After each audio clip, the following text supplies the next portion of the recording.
Hello, Miles and MarthaLoss, your local real estate experts. Important part of the home buying process is the home inspection. You want to make sure that you pick a reputable home inspector, work with your agents so they can give you recommendations of people they've worked with and they know. Just don't go online and grab somebody, have them come to the property. You have no idea how they do business, how they operate, their qualifications. And I want to give you an example. This is a property that we're selling.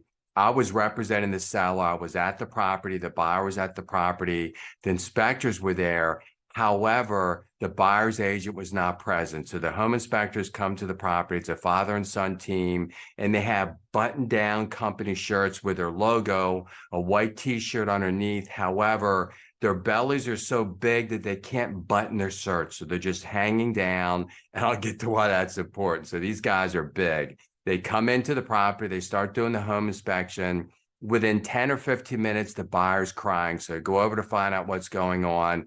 It turns out that the home inspectors have this theory about the floors, and they believe the floors are rotten, the subfloors are rotten. There's issues underneath the home. However, they're too big to get in the crawl space. It's a frame home. They can't get underneath.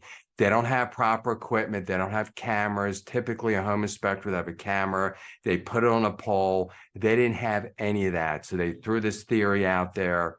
The buyer was really upset. And then within 5 minutes, I'm still over here talking to the buyer. They come up with a second theory where the garage door above it is sagging a little bit. So they had this theory that termites got into the wall, got into the attic, were eating the support structures and causing it to sag.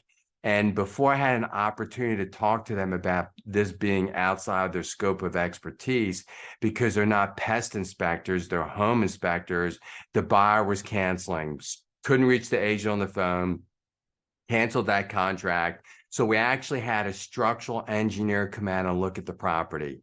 He went underneath, he had cameras. There was nothing going on underneath the property, no rot, no damage. It was in perfect condition. The same thing with the attic. He went there properly with cameras on a pole looking in there. There was no rot, there's no damage, there no structural issues. So needless to say, we did go on a contract with another buyer. They signed the report that we had to show that they had seen it, and it went on very smooth closing. However, with the first buyer, it's really important that you work with your real estate agent to find a proper home inspector. You don't want to go online and pick somebody because you like their photo or you like the name of their company. You want to make sure that they actually come recommended. And if you have any questions and need to buy or sell real estate, you can reach me at the number below. Don't leave a comment and subscribe to our YouTube channel.